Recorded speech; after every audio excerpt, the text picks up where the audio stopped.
Welcome back to the Autoblog Podcast. I'm Greg Migliore. We've got a great show for you this week.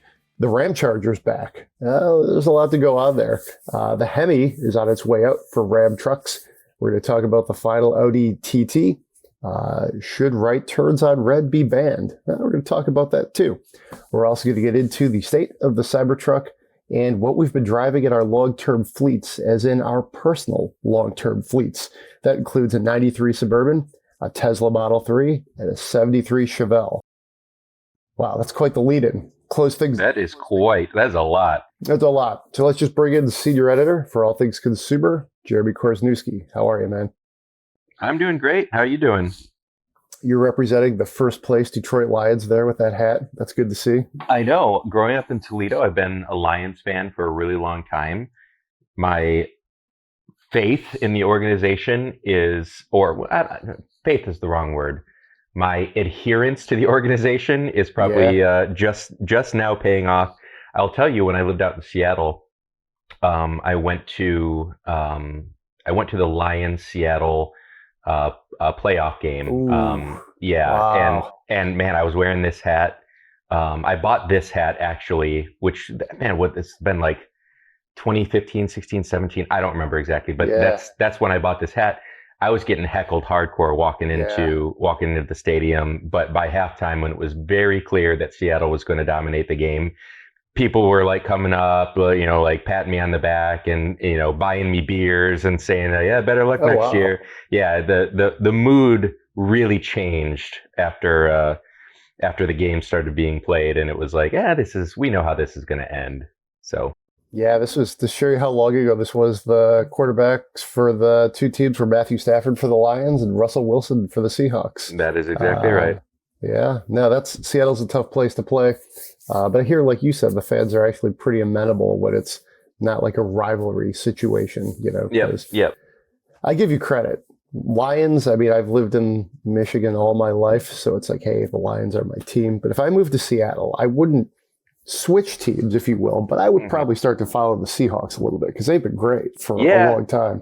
I would, when I lived in Seattle, I'd root for the home team. Still, living there for a while, I've got a little bit of soft spot. Before that, I lived in Arizona. I've never really developed that soft spot for the Cardinals. Nor should you. But yeah, Seattle, they were like, you'd have to live in Seattle to know just how big the Seahawks are in Seattle, especially when you get into the downtown area. It's kind of hard not to get wrapped up in it. Kind of like, living in Ann Arbor and not having at least a passing interest in the Wolverines, or living here in Columbus where I do, and not hearing the constant OHIOs of the Ohio State fans. So yeah. Anywho. All right, so that's today in football. Let's jump into some cars here. Let's see. So the Ramcharger, this is sort of the big story of the week. There's a couple different things going on here. There's the Ramcharger, and then Stellantis Ram also announced that the Hurricane i6 will be replacing the Hemi V8 in all of the Ram trucks. So remember that tagline, that thing got a Hemi, that commercial? Right now it won't, or nope. In the future it won't. Nope, so, absolutely. Are they going to have that thing got a hurricane? That would that be the greatest commercial right there? It would be. If they brought those guys back and then they're like, that thing got a hurricane, and maybe I guess you probably can't have like a hurricane in the background of the ad. That wouldn't be good for a variety of reasons, but yeah. This is Dodge we're talking about. They kind of can get away with things that other brands might not. I don't know. So it's a little weird to see the Hemi go away, and it's an old school engine. When you drive it, especially like a Ram, to me it's so red meat and potatoes. It's just like that, the feel, the rumble. But I think I have not, or I think the Hurricane i6 is going to be a good replacement though. So I think that's progress for now. Yeah.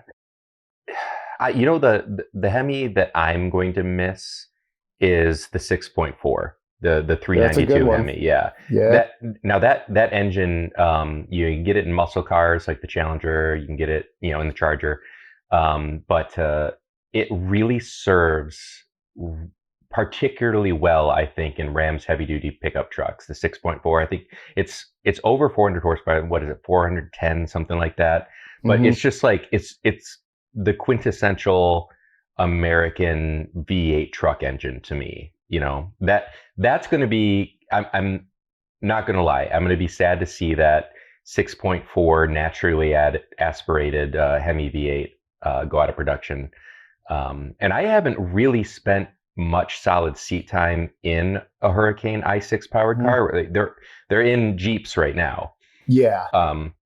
Like I've been around them. I love the natural balance of an inline-six. It's one of the best engine formats. You know, and all these engines also, they're forced induction engines too. So that'll be interesting to see. You know, Ford's been doing its EcoBoost as its top rung engines for a while now. GM has turbocharged 4 cylinders. This is going to be the first set of turbocharged engines, not diesel, in the Ram. We'll see how people react to that.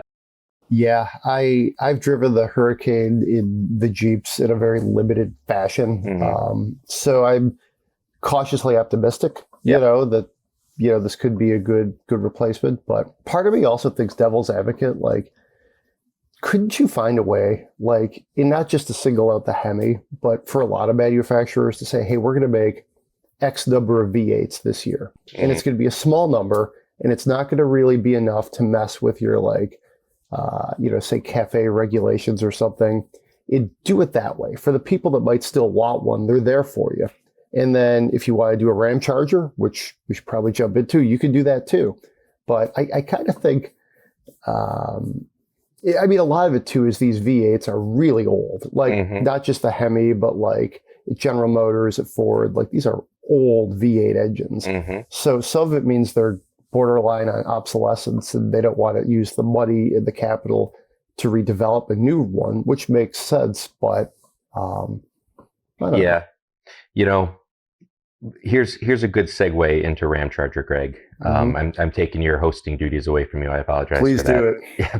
So one of the classic ways that full-size truck buyers rate their trucks and look at class superiority, one of the big ones is tow rating.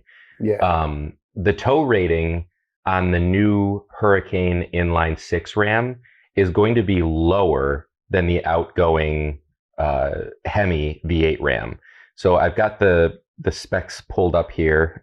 Give me just a minute. So 2025 Ram 1500 with the high output Hurricane engine is going to be 11,580 pounds towing capacity.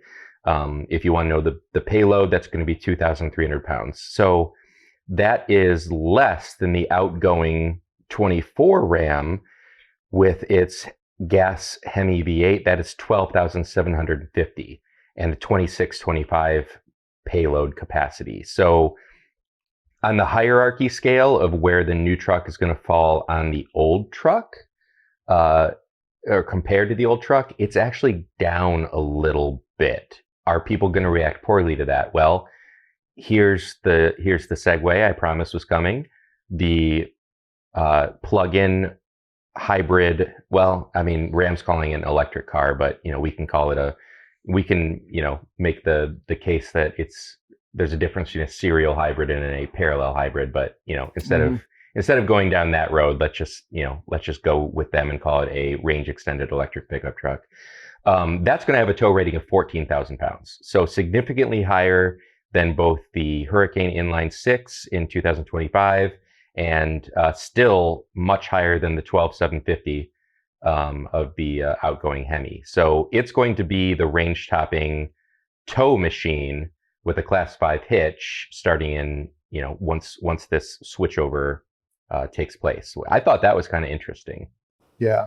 It reminds me a little bit of when the Volt first launched. They really split hairs between, like, you know, to your point, what a series hybrid was, what a parallel hybrid was. And then the concept Volt was actually much more of a true, like, sort of EV.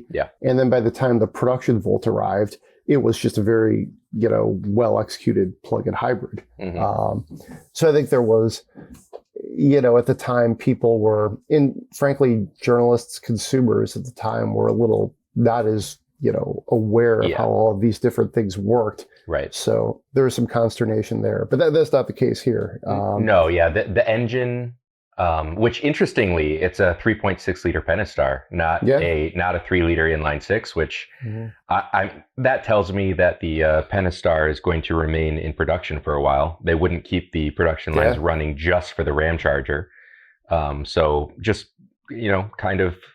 kind of a little interesting detail there. I think it would have been cool if it would have had some sort of version of the 3-liter Hurricane, get rid of all the forced induction, because it's not going to be necessary to run the engine as a generator. But anyway, it's a 3.6 liter Pentastar running as a generator. There will be no way for that combustion engine to power the wheels.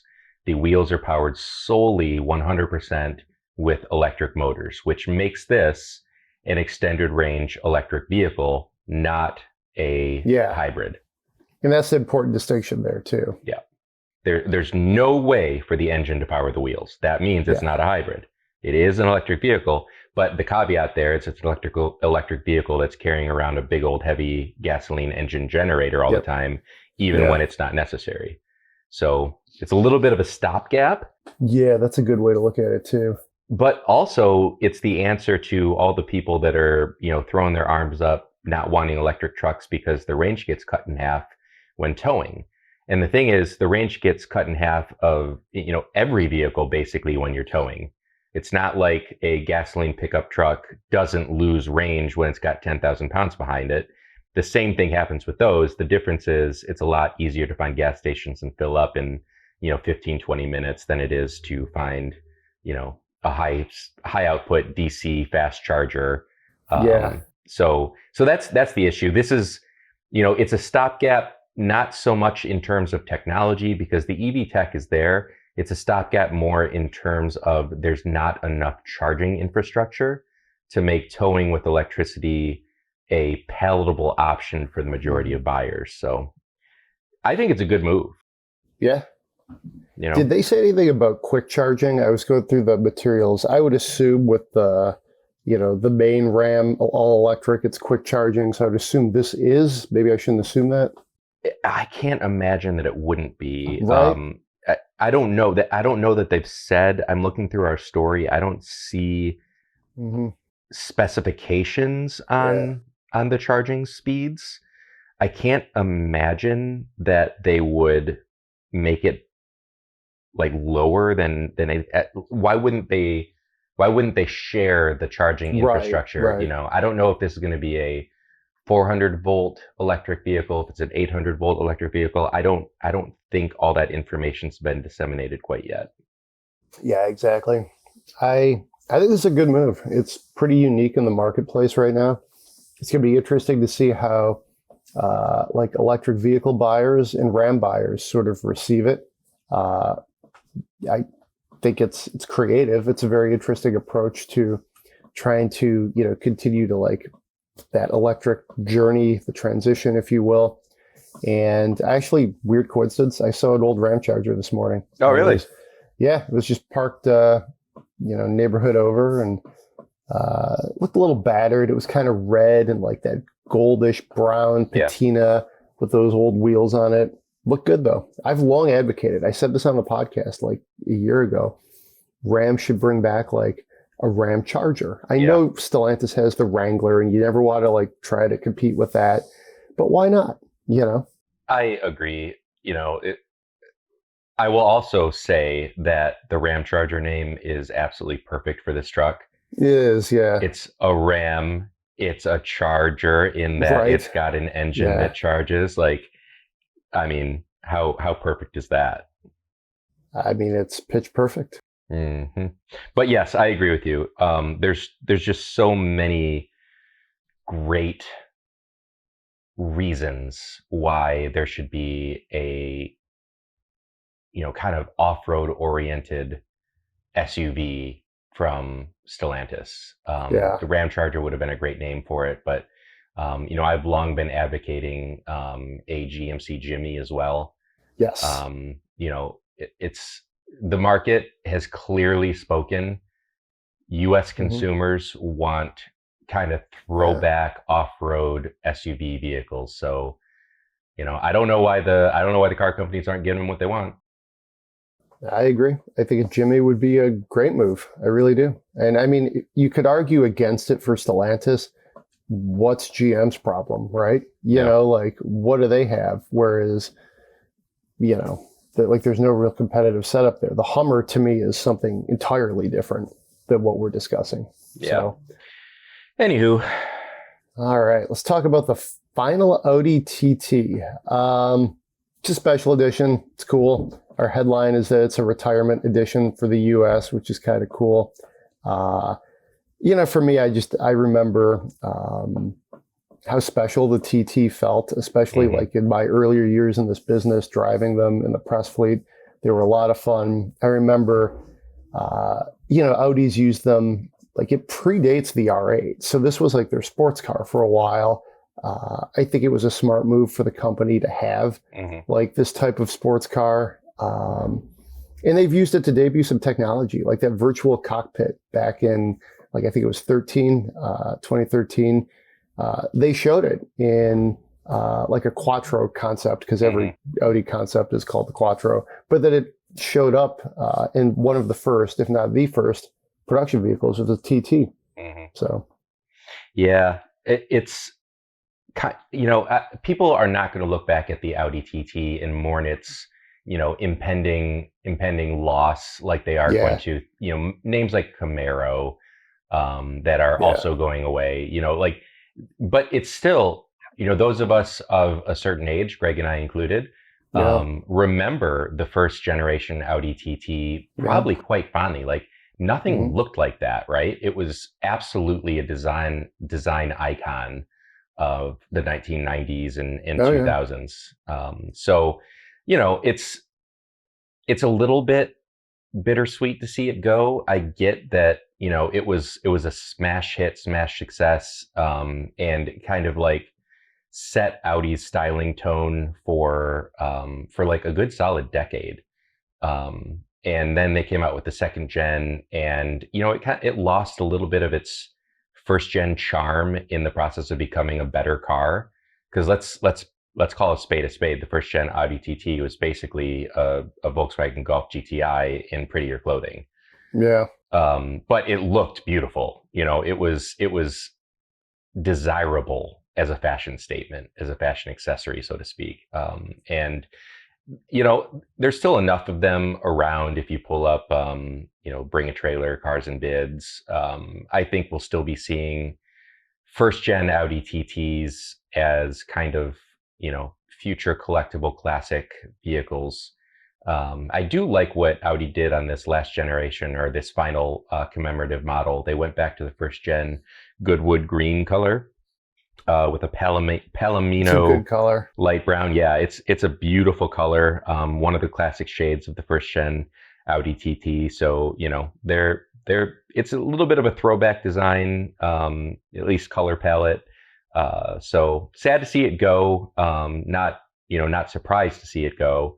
But the current Audi TT is not exactly the same vehicle as that first gen was anyway. So this is kind of it is what it is kind of scenario. Sorry to see it go, but it had a great run.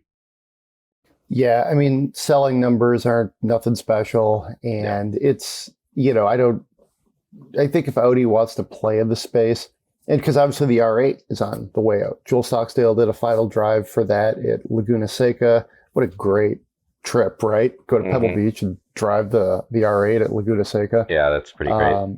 I think they need to kind of holistically rethink what their sports car like strategy is going to be. And I think that's what they're doing. Yeah. And a clean slate is a great place to start.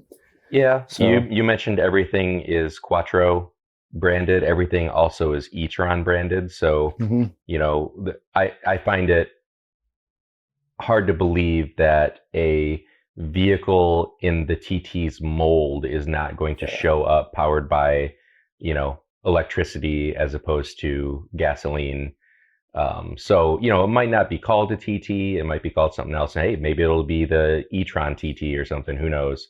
But yeah, I think it's not the last of the kind of mainstream attainable sports car that we're going to see from Audi. Yeah. We'll see. One of those 80s inspired Quattros with all-wheel drive, maybe kind of blocky styling, electric powered. That sounds like a fun sport, you could almost call it a crossover, a sporting type thing to fill out their lineup. I'd sign me up for that. I mean, I think you need to fire up an email to Audi's product planners, Greg. I'll just tweet them. Yeah. We'll get on tweet. We'll LinkedIn them, X them, all that good stuff. Here you are doing their jobs for them. There we go. All right. So banning right turns on red. This is being considered across the country, frankly. Cities are looking at it. It's something that, is somewhat of a uniquely American problem at this point because it's not really allowed in many other countries. Obviously, it's, local laws may vary, but it's something we're seeing more widespread consideration and adoption here in the United States. I tend to think at the municipal level is probably the way to do it, even though it isn't great for motorists because you don't necessarily know what the laws are, maybe if you travel a lot, but because every city's different, and I think every area is different. Can you probably make a right turn in far-flung suburb? Sure. But if you're in a core downtown area where there's a lot of foot traffic, that's a much different story. Perhaps it's safer to wait for the light. I don't know. And I think, the way I kind of look at this is I think visibility in vehicles is different and worse than I think it's been because cars are big, they're wide, many of them are high up, and the A-pillars are often so stocky that you can't see around things. We'll get to this in a minute, but I drove the Prius Prime last week. Liked so much of it. But there were moments when I would make a turn and I knew where I was going, but I would just be like, what's going to disappear into the A-pillar right now? Right. It's there. And that's not unique to the Prius. I think it was exacerbated because it's a pretty small car. And it's got a very steeply raked windshield. Oh man, they're like stanchions. So it was like an obstructed view at Tiger Stadium, to use another reference here, baseball.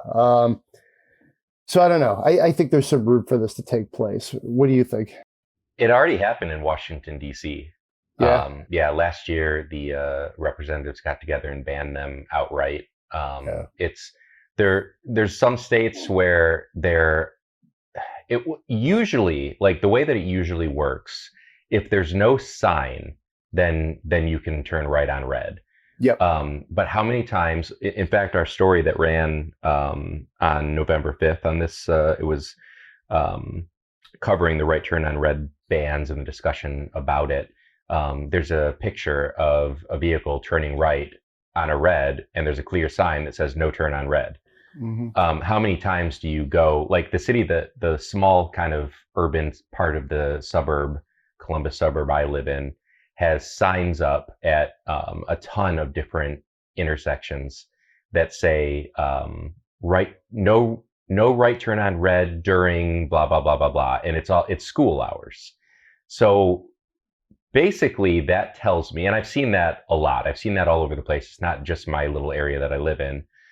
That's because it is slightly more dangerous, and areas where right turn on red is allowed, there is a measurable uptick in pedestrian deaths.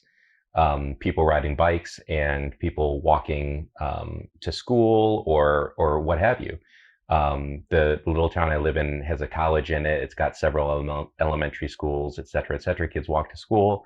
And so they ban it during school hours.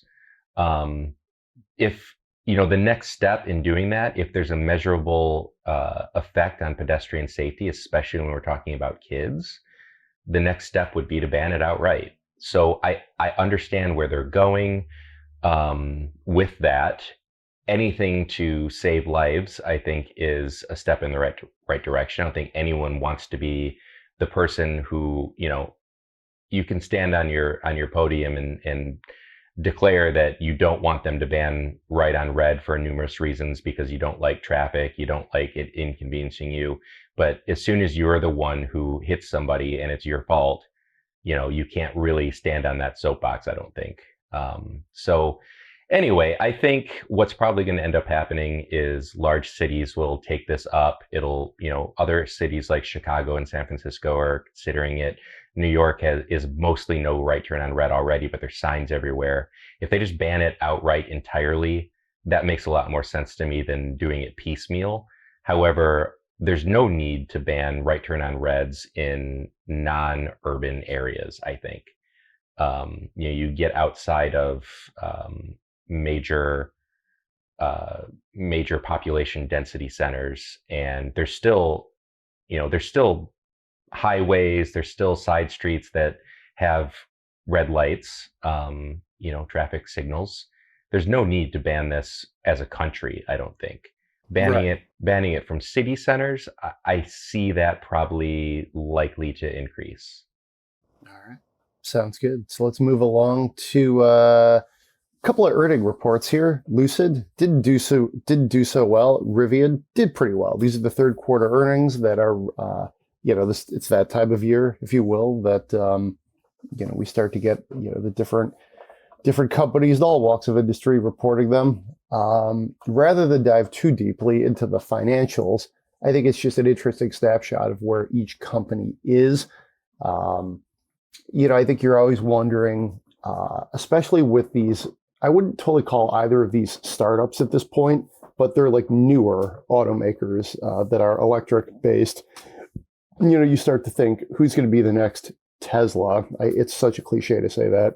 Who's going to be maybe the next, like, Lordstown Motors?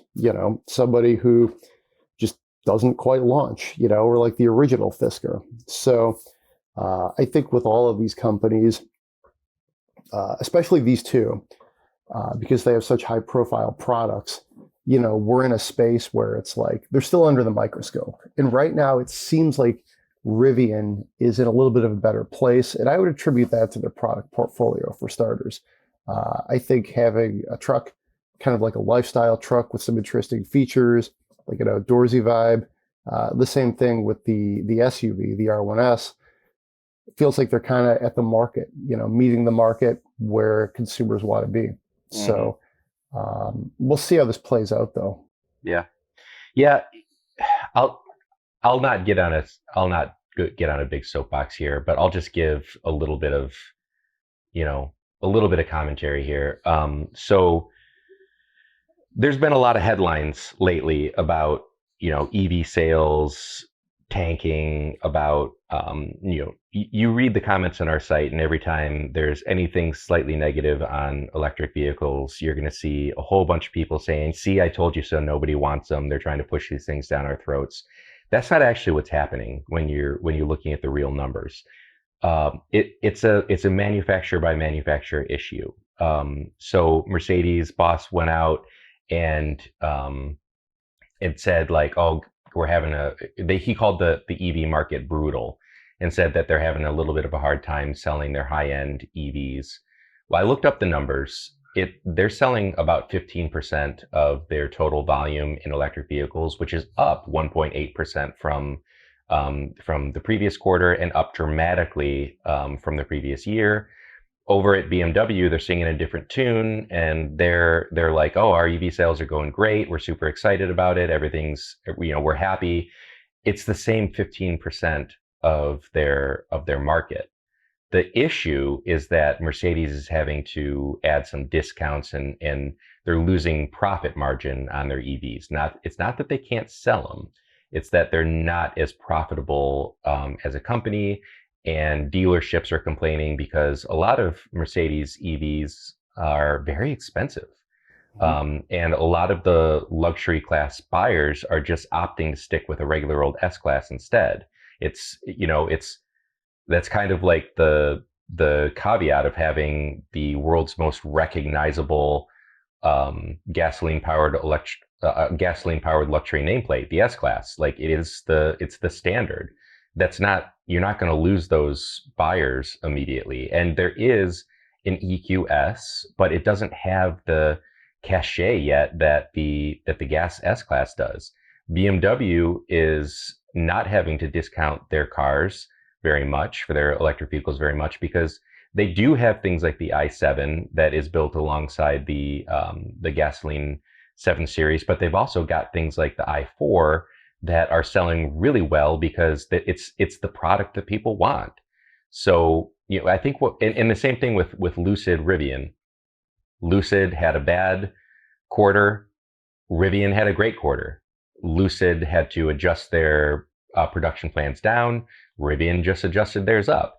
It's a manufacturer by manufacturer thing, and a lot of it is being driven by Tesla, which is, you know, putting a lot of pricing pressure on its competitors by lowering their prices because they have the highest profit margin. You know, Tesla had more profit margin to restrict and still make some sort of profit than the other car companies did. So we're just, you know, the market is just settling. The market is stabilizing. The market's going to continue going up. You know, the car companies are still going to continue selling more electric vehicles than they have in the past. It's not just like, oh my God, the sky is falling, no one wants electric cars. That's not the issue. Car companies are just figuring out how to price them, how to sell them, and how to offer the product that people want. So, you know, give it a little time. This is all still very early. Yeah. All right. So while we're on the subject of EVs, let's kind of close out our news section with the state of the Cybertruck. I've been kind of wanting to talk about the Cybertruck for a little while here. Tesla earnings a week or so ago, the Cybertruck was, much the subject of much interest. And we didn't really get much out of Elon on that call. They did announce that they were going to do a deal with some sort of, I think it's a Scandinavian supplier for the stainless steel panels. That came out a little bit before that. And since that time, we've seen video of it sort of appearing to struggle off-road, as well as sort of a colleague of ours, Daniel Golson, saw it at a Cars and Coffee in Malibu with this kind of like matte wrap on it. Mm-hmm. And the internet just kind of lost its mind over really both of those matters. Yeah. But so I think, first of all, a truck that's different, that's electric, wedge-shaped design, that sounds pretty good to me. Mm-hmm. But it seems like they're really struggling with getting it launched, with mm-hmm. getting some of these fancy details that they've put them in themselves. Nobody said they had to do it this way. Mm-hmm. Which I think, hey, you're trying to go up against the Detroit 3 in trucks, you better not miss. Let's put it that way. Mm-hmm. I don't think this is truly going to be that type of a competitor exactly, like the way Nissan and Toyota sort of tried and failed. So all that's just to say, what's up with the Cybertruck? I mean, mm-hmm. even Elon Musk, he's been quoted as saying, we really put ourselves through the ringer on this mm-hmm. one, and maybe we didn't have to. Paraphrasing. So, I mean, what do you think? Well, first of all, did you look at the pictures on Twitter of the wrapped truck? Oh my gosh!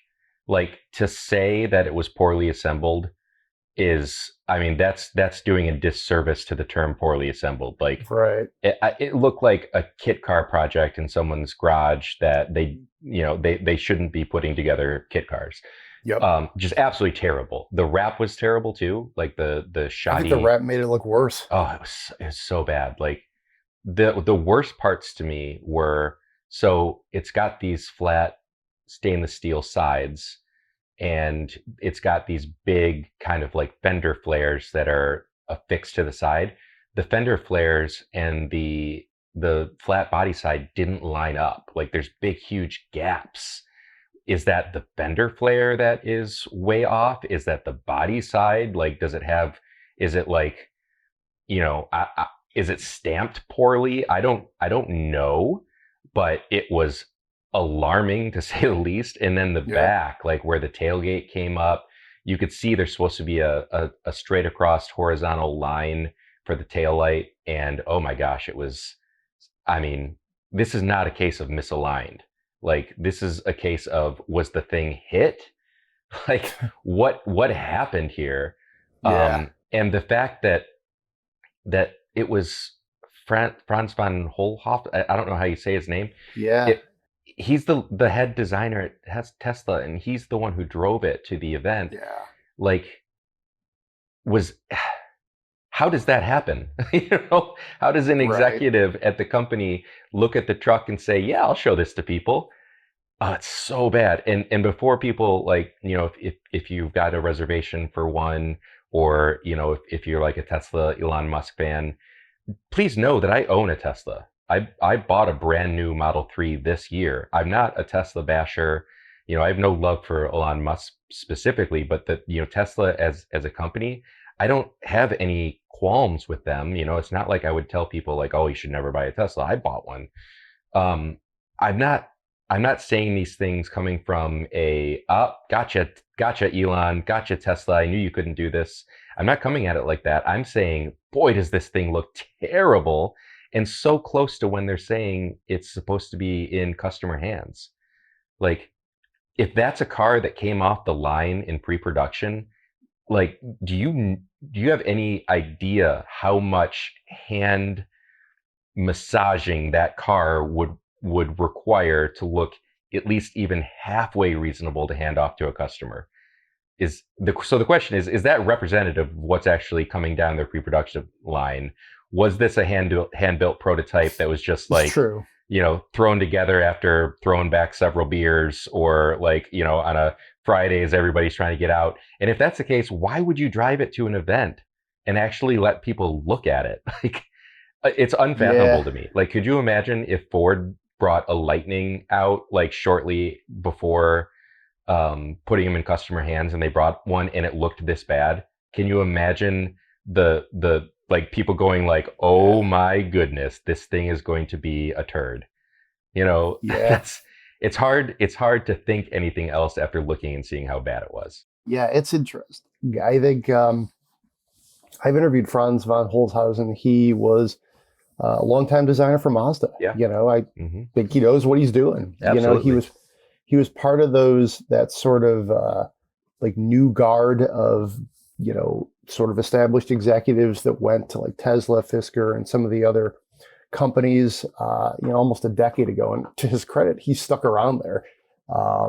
Not many people are long-term Tesla employees, especially in such a high-level job like that. So I don't know. I can't speak to him. Maybe it was just a Saturday morning and he needed to get out of the house and he wanted some coffee.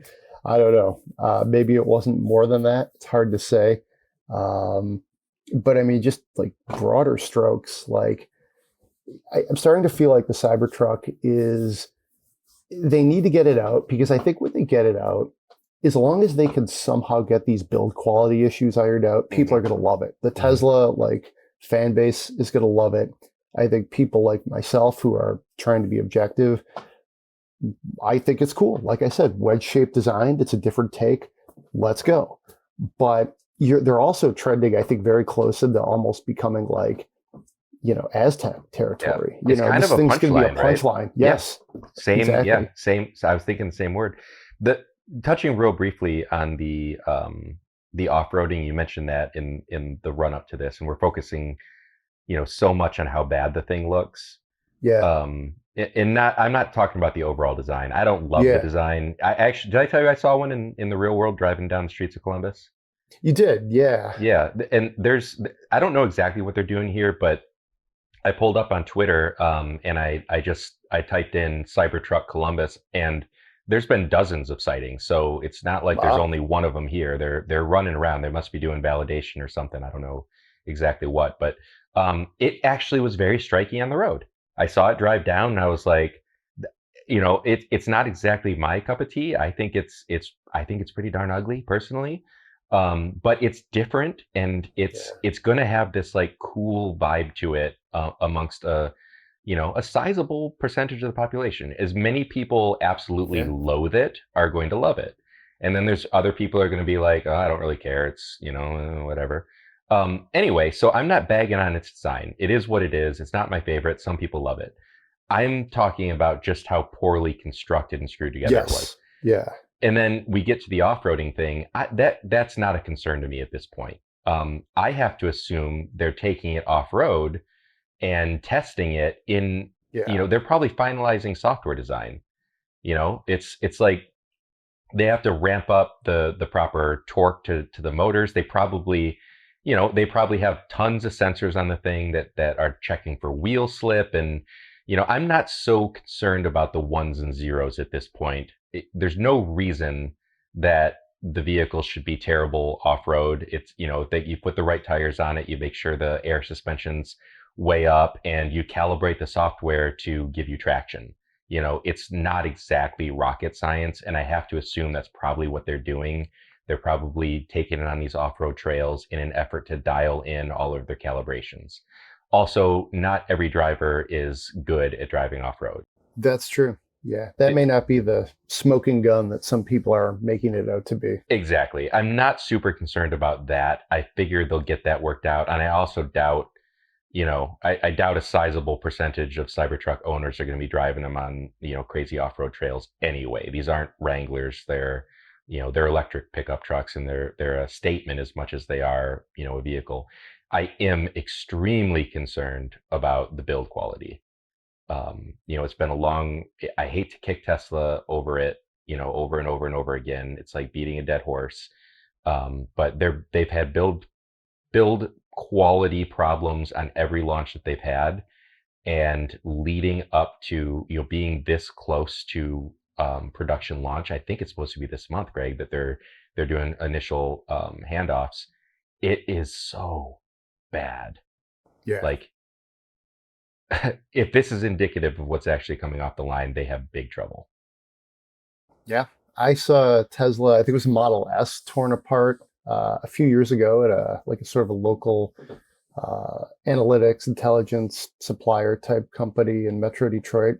And I remember their take was, this is what they do, is rip apart cars and try to figure out the strengths and weaknesses. And they were like, the EV, propulsion system is like, it's an iPhone. It's like it was so far ahead of what everybody had. This is before we really knew much about Ultium at that point. But they were like, we just don't get what they're doing here. Like the fit and finish was, poor. They were like, this is like 80s level of stuff. And he's like, there was no reason for it to be that way. Yeah. You can hire somebody to do it that way, like hire a whole manufacturing team, like quality people. And it wasn't, the way they kind of explained it. This was Monroe, I should say. Yeah. They were, you probably remember, we covered it a little bit. They're like, this is fixable, and every car isn't terrible, but it's just the one they got ripped apart. They're like, this is kind of subpar. So it's kind of a good segue to our long-term segment. And why don't we just leave right off with your Tesla Model 3? Yeah, I say that's an issue that I was concerned about when I placed the order for a Tesla Model 3. I was super, because I've seen several early Model 3s. I have some friends who have them, and the build quality was not great. One of them, on the inside, a lot of like the interior panels were not screwed together the way that you expect it to be screwed together. Another one, I saw the trunk was like shifted way over to one side, and the taillight didn't line up. I was very concerned about that when I placed my order, but I can tell you that between 2018 and 2023, because my friend has a 2018 model, between those dates, they have fixed the issues. If my personal Model 3 is anything to go by, I spent a good long time before I accepted delivery of the car, going through, the body lineups, going through the interior. I popped all the trunks. I checked all the moldings. I checked all the weather stripping. I didn't take delivery of the vehicle until I did a very thorough walk around, and I had zero issues. Zero. Okay. Absolutely none. And that, not to go back to Cybertruck, but we're talking about a car company. Some people say, well, yeah, it's hard to build cars. Like, oh, this is a startup car company. No, it's not anymore. This is the most valuable car company in the world. Yeah. Like, here. So That is unacceptable. It's unacceptable that I had to be so concerned about it when I was taking my Model 3 because it's a well-known issue. It'll be unacceptable if the Cybertrucks are screwed together poorly when they do the deliveries. However, back to the car. It has been absolutely perfect, just absolutely flawless. The ownership experience has been perfect. Literally the one thing that kept me from driving the car is my wife accidentally drove over a screw. So I had to extract a screw from the tire, and that is not the car's fault. Literally everything has been flawless. And it's great to drive. I really enjoy driving it. I've taken a lot of friends along for rides. We've driven it from Columbus to Upper Michigan and back several times now, relying on Tesla Supercharger network. Flawless experience. I would recommend a Model 3 to anyone who is, aware of the charging infrastructure, the goods, the positive, the negative. Just absolutely perfect vehicle for my family. Super happy with the decision to bring it home. Now, I'm curious, would you feel confident sort of recommending this to just say your neighbor, your cousin who is asking you? Do you feel like you as an industry expert were able to discern that you had a good quality vehicle and feel good about it? Mm-hmm. Or do you feel like you got lucky? I'm just curious because I would consider buying a Tesla. There's some major hangups I would have based on some of the quality issues and some of the things Elon Musk has said and done. But just on a pure product perspective, range is good. They're attractive cars. I mean, I don't know. I mean, is it too scattershot still? I wouldn't. This is difficult. It's actually a super difficult question. I would recommend it. I would absolutely recommend it, but not without caveats. Mm-hmm. I would explain, well, here's because I think it's still early days in EV ownership for most people. People might not know the benefits and drawbacks of electric vehicle ownership. So I want, if I talked to a Uber driver who's taking me to the airport, and he hopped in his brother's Model 3 and drove from New York to Columbus. He was using his Apple iPhone for navigation. He was doing all these things. And he drove it like a normal car, like a gas-powered car. When the range got to 10%, he's like, oh, better stop and fill up, without knowing that the right way to do that is to use the Tesla navigation system and for it to plot your route for you and to tell you where to stop, how long to charge, et cetera, et cetera, et cetera. He tried to drive it like it was a normal car, and he was like, I'll never do that again. I hated that. It was the worst driving experience of my life. He has a tarnished experience with a good car because he didn't know the proper way to use it. And I didn't try to explain all that to him because he was, very irritated at the entire experience. So I was just like, well, I'm sorry you had such a bad experience. But the issue, he wouldn't have had that problem if he would have, typed and not used his iPhone, for navigation. If he would have known that the car will tell him where and when to stop, how long to charge, et cetera, et cetera. He would have had a much different experience. So that tells me not everyone is ready for this sea change of driving evolution. So would I recommend it? Absolutely. But not without making sure that the person understood what they were, signing up for. Okay.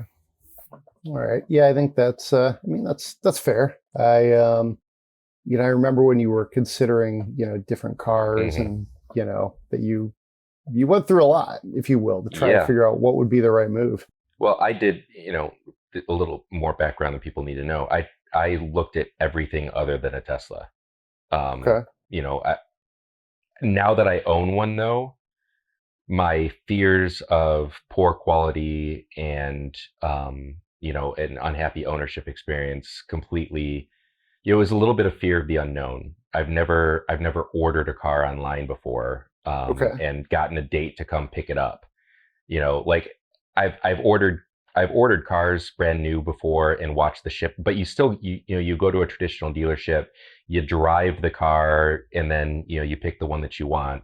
the Tesla it's a very different thing. I went there, they had one Model 3 demo, and it was a performance model, not the one that I was looking at. I was looking at the standard. I couldn't even drive it, a standard one, before I put the order in. So, I was nervous about it. I didn't like the entire idea of it. I'm maybe a little bit more of a traditionalist, but I've been rewarded with a flawless ownership experience about 8 months in now, something like that. So actually super pleased with it. You could say literally couldn't be happier with it. It's just been, it's been perfect. Nice. Okay. All right. So I guess we can update something in my long-term fleet. Some of you guys might know that my brother and I are working on a 1973 Chevelle. We have sort of a car builder, if you will, who's really doing all of the work, for that matter. And the project is moving along. It was originally like a family car, if you will.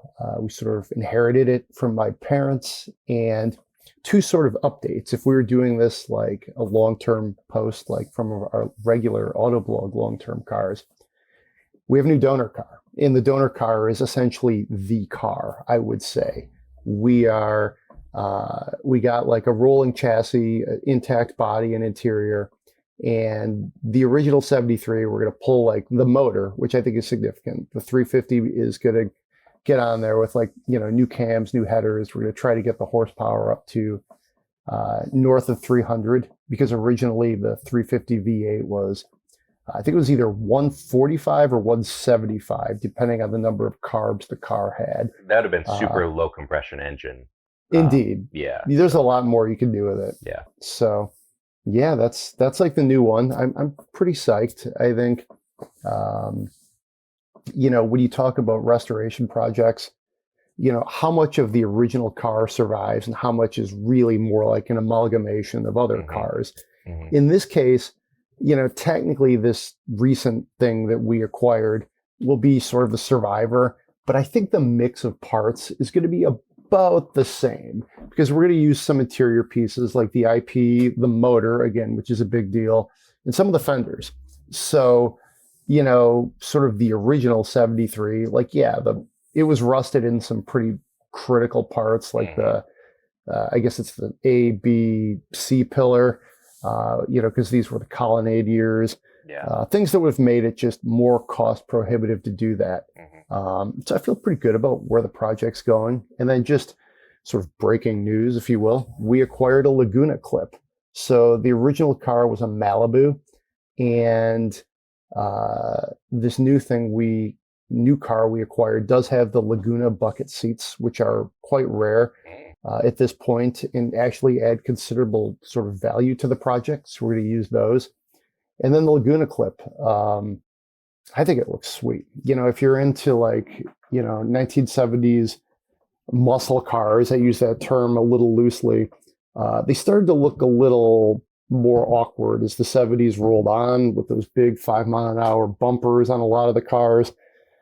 This cleans it right up. It looks, in a way, it's like a throwback. It looks kind of sleeker. So that was cool. We went over to this guy's house on Sunday morning and grabbed it. My brother threw it in the back of his SUV, and away we went. You want to explain to the readers who maybe don't know what you mean by clip? Yeah, that's a good point. So for most Chevelles of the 1973 to 76 model years, they just had a standard front end, grille, headlights, and large bumper. Mm-hmm. The Laguna for 73 and 74 specifically, and then the Laguna continued, but the clip looked a bit different. Mm-hmm. It's essentially like I don't know if it's polyurethane or plastic or rubber. It's like a rubber-like material. Mm-hmm. It covers the front end of the car like a clip, almost like a race car, and it sort of lightly covers the bumper and creates some accentuation around the headlight and grille to make it a more complete, sportier look. Yeah. And it's a piece of the car. It's not like some vinyl Tesla Cybertruck wrap. It's like another front end is what it is. It's exactly, yeah. It's sort of like you would pay for an optional different appearance for the Laguna trim would be a better way to put it. Yep. And you can buy these clips if you're 50 years later trying to change the look of your car. Yeah. So basically the car that you bought had the regular front clip, and by that we mean everything in front of the fenders. So headlights, grille, bumper, any front spoiler, that kind of thing is what we're referring to. You're going to have your guy pull off the original, replace it with the more streamlined, better looking Laguna. Yep. Yeah. Nice. Yeah. That sounds great. Yeah. So that's the update. I was a little torn, to be honest, because I kind of like, it's the car I remember growing up with the big bumper and such. But, it's a little bit different. Taking things in a different direction. With the Laguna clip on it. Yeah. I think most people think that, and it adds a little bit to the value. I'm seeing one on Hemmings here for about $25,000. Nice. It's not bad. And so your car was originally a 350 two-barrel? I believe it was a two-barrel, yeah. So they're going to, when you do the rebuild, you're going to put new heads on it, higher compression, probably a aftermarket, maybe an Edelbrock aluminum manifold. Are you going to go carbureted or are you going to go fuel injected? It's still up for debate. Yeah. Probably carbureted, but we'll see. More classic. Yeah. Holley, Edelbrock, a lot of those companies are making really nice fuel injection kits that, I've actually looked into them. The other vehicle in my current driveway is a 1993 GMC Suburban with a 454 throttle body engine. They switched to a tune port injection system. I think a tune port injection system a little bit later, but I've got the old TBI throttle body. Is reliable as dirt. I mean, it's got I don't know, less processing power than like a Game Boy. So I've already replaced the computer in the thing. It took like a couple 100 miles and it, relearned everything and it was, as solid as can be. I've thought, if this is something that I'm going to keep for a really long time, which is also up for debate, I normally go through cars pretty quickly. If I were to keep it for a long time, popping off that old throttle body injection system and replacing it with a more modern, much more electronically intelligent fuel injection system from Holley or what have you, will drastically improve my efficiency. And when I say drastically, I get like 13 miles per gallon out of this stupid thing. Wow. So yeah, it's terrible. I say stupid thing with, in the most pleasant way possible. I don't call it stupid because I dislike it. I call it stupid because it's kind of dumb to drive a 93 big block Suburban around when it's not necessary. But that's why we have the Tesla, and that's what we typically drive. Our Suburban is for camping and hauling and et cetera, towing, et cetera, et cetera, et cetera. And it actually doesn't get driven that much. So if I were driving it all the time, it'd probably be worth it to make that upgrade.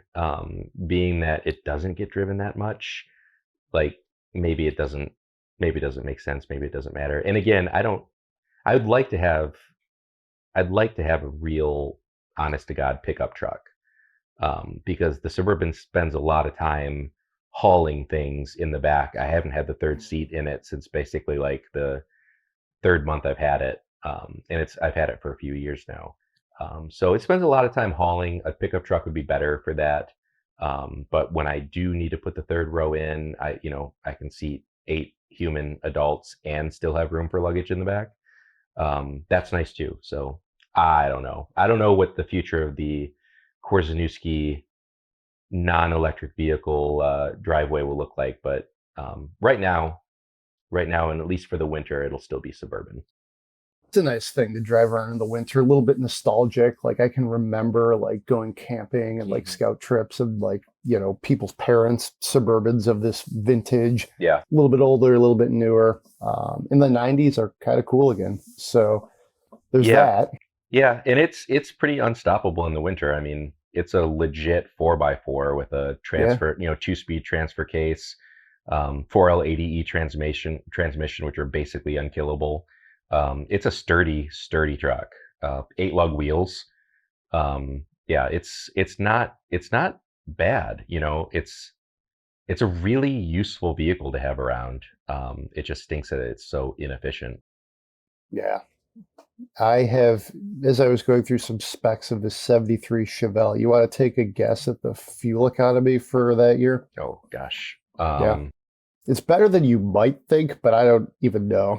Well, yeah. This was pre, EPA standardized, like what we consider modern fuel economy tests. They often rated cars with V8 engines and 2 barrels for like just unbelievably good highway economy that they never ever would get in the real world. Yep. What'd they rate? I'm gonna say 15 city, 22 highway. So I'm seeing 13 combined is what 13 I'm seeing. combined. Oh, that's bad. Yeah. That's for the 352 barrel? Yeah. Oh, yeah, wow. yeah. 350 V8 with the turbo fire manual 3-speed. Is that what you guys have? Is it a manual?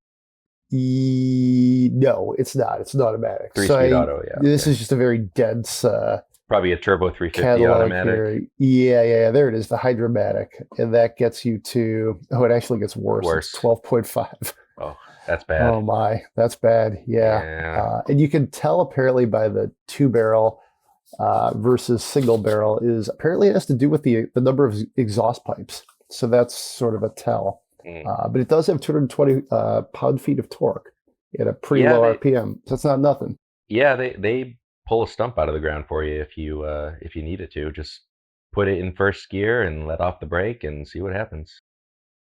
All right. Well, I didn't do that in the Prius Prime, but we can close things out pretty far into this with our review section on the Toyota Prius Prime. Drove it last week. Pretty nice. It was in the XSE Premium trim. Total price was $42,510, including destination. It was pretty loaded up. It had the optional solar charging roof on it. That was kind of cool. Digital rear view mirror, pretty nice interior, 19-inch wheels, the 7-inch multi-information screen, the Toyota audio setup, 4G, but the big story here really is you can get up to 40 miles of electric range in addition to, just the fact that it's a pretty efficient hybrid. The overall range, let's see, I don't have that in front of me. I did a minute ago. They call it 114 miles per gallon E. That's the MPG E rating, if you will. So it's very fuel efficient. Didn't even think about filling it up. It's my first time in the new Prius. It's up for North American Car of the Year, so it filtered through my personal fleet. 2 big overarching thoughts. One, the Prius is cool again. I'm not sure it ever was cool, but now it's legitimately attractive. Almost like, to use kind of a background thread here, Tesla styling. I think it looks good. I think it's an object like of desire. Like you could be like, driving a Prius was always sort of a status symbol in some crowds. And I think now you can have that again and also have this very attractive car. So that was part of it. And then the efficiency, I think, showing off the best of both worlds here. The 40 miles of electric range, as well as just a traditional hybrid system, which, the Prius is obviously very good at that. That's what it is. And I think Toyota has been very bullish about saying, hey, there's other things you can do besides going all electric. Some have criticized them for appearing to drag their feet on that front. But, when you look at a car like this, you can see how it's like it's the best of both worlds, and it's also a set it and forget it type of thing. So those are my 2 big takeaways. And also, you can't see out of the damn thing when you're making a right or a left turn with like something in the way. It's got some pretty severe A-pillars, which lead to that kind of sweeping design. So I was really pleased with it. I would frankly recommend this car to people who are looking for a good hybrid. Especially if you want one that you can charge up yourself. I think the Prius lives. I was a little skeptical, frankly, that they were going to find a way to make this relevant in an era of just increased electrification.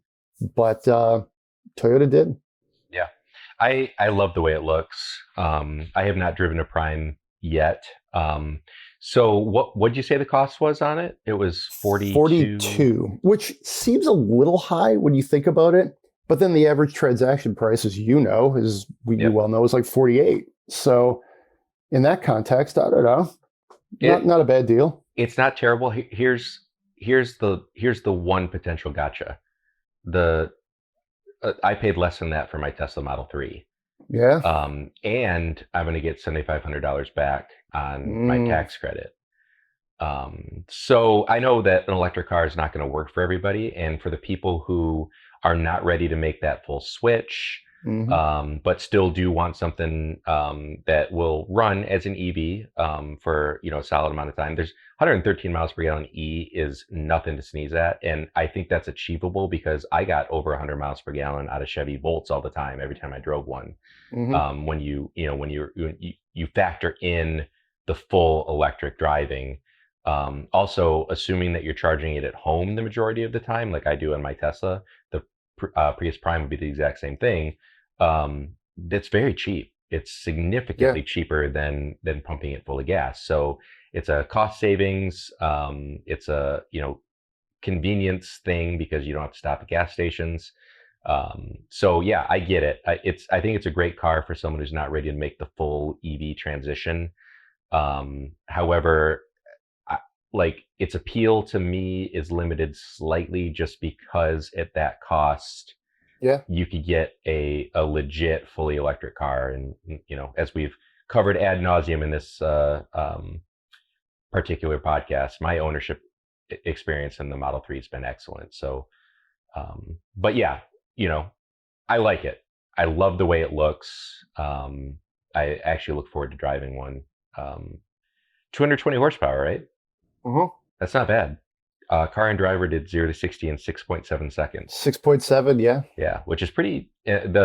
For the Model 3 that I have does 5.3, I think, so it is still quicker. But 6.7 is plenty for all of your daily driving duties. So Priuses are not only attractive now, they're also able of getting out of their own way and merging onto an expressway without without clutching your chest. Yeah, I mean, it's quicker than a 73 Chevelle, which was 11 seconds and some change in the 0 to 60, 11.7. I hesitate to think what my Suburban 0 to 60 is. Yeah, that's like microwave a slice of pizza and come back and get it. It's 0 to 60 in, sure. It'll totally get there. Another good number here, I think I did not mention this, 48 miles per gallon for the gasoline only for the Prius. According to the EPA, that saves you $4,500 in fuel costs over 5 years compared to the average new vehicle. It is, obviously, the car is built in Japan, as all Priuses are, so you don't get that $7,500 tax credit, and really you wouldn't anyway, as this is a hybrid. I think you might get some based on the electric range. Well, they did away with that, didn't they? With the latest round, it either qualifies or doesn't qualify, right? You get $3,750 for it's either $3,750 or $7,500, but it's no longer dependent on range. It's solely dependent on the manufacturer, where it's built and where the battery materials come from, right? Oh, right. Okay. Yeah. So, wow. Actually, it's changing. Yeah. So I think even things like the Ford Mach-E, they get $3,750 because the final assembly is in America, but too much of the battery components come from China. Yeah. So the Prius wouldn't qualify. It's got the plug. I don't think they care what the size of the battery pack is anymore. Maybe there's fine print on that I'm not remembering, so don't take this as gospel. But the last time I looked at the list, it was either yes or no in two categories, whether it qualified. The Prius wouldn't because it's made in Japan. Yeah. I don't know where its battery components come from, but that doesn't matter because the final assembly is not in America, which is the first checkbox. So it's more of a pass-fail thing now. Yeah, exactly. In this case, it's a fail. Yeah, there you go. Not the car, just whether it qualifies. Yeah, no, it's interesting because I have some neighbors who like to look at whatever's in front of my house on any given day. And, many of whom are like, I'm thinking of an electric car. But then they get like nervous about the infrastructure. And, they start to kind of say, well, maybe what about a hybrid? And I feel like this is something that could work for, a number of people with that mindset. So it's interesting. I saw a study this morning from S&P saying like receptiveness to EVs has dropped. It was something like 67%. And 2 years ago, it was like 86% or something. So I find that interesting. I do too. And I wonder, is it receptiveness to EVs or is it receptiveness to the EV charging infrastructure? Because, we had a Kia EV6 in fully electric vehicle, and we had it for a year. We had to rely on, EV Go and what's the other big one? Electrify America. Is that what Electrify America, yeah. We had there's an EV Go station near me, and I had a pretty solid experience with it. But I stopped at a Tesla supercharging station in a city in Michigan that I can't even remember which one it was when I was driving up to the Traverse City area in my Tesla. They had right next to the Tesla superchargers, they had an Electrify America set up, and I saw people getting out and talking to each other and saying like, well, this charger's working really good and charging really well right now. I had this guy in a Lightning had to wait because the one that he plugged into wasn't working at all, and he had to wait for another person to pull out, and they were like talking like, oh, just give me, I want to get 10 more miles before they go, and they're like, handshaking to see who's going to get the charger that's working next. So I get why people would be hesitant if that's the experience they're hearing from EV owners. And I have to say that's where Tesla's got the magic bullet is in the supercharging network. And I totally understand why car companies are like one after the other announcing, yep, we're going to change to the Tesla charging standard because, it's not working. What the big companies that are setting up chargers are doing right now is laughably bad. Whereas what Tesla's done with the supercharger network is it just works. Like you mentioned iPhones earlier, the supercharger network is like the iPhone of EV chargers. You plug it in, it goes, you don't think about it. And they need to get there. They need to be, EV chargers need to be as reliable as gas stations before a sizable portion of the population will consider it. All right. Sounds good. All right. Well, it's been a pretty good long show. It's about to snow here in Michigan. Really? It's like 30. Yeah, it's cold. It is 38 degrees. It's raining, but it seems like it's trying to tip into snow. So that's kind of where we are here in November. That's funny. We're 3 hours, not even, we're like 2 hours, 3 hours, something like that, south of you. And it is going to be in the 60s today. That's interesting. I wonder if we'll get that tomorrow. It hasn't been all that cold the last few days. So it was 66 degrees here yesterday. I took a nice walk and we ate dinner outside. Wow. You are 3 hours away, but a world away as far as temperatures, I guess. Yeah. That's not usually how it rolls, but yeah, the line must be running through Toledo or something right now. Yeah, that cold front. Mm-hmm. Anywho, right. Yeah.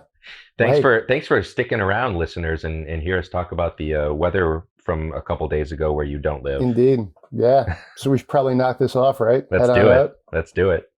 All right. Hey, if you enjoy the show, please give us 5 stars at Apple Podcasts, Spotify, wherever you get the show. Send us your Spend My Monies if you'd rather hear us spend your money than talk about the weather. It's podcast@autoblog.com. Be safe out there, and we will see you next week. Bye, everybody.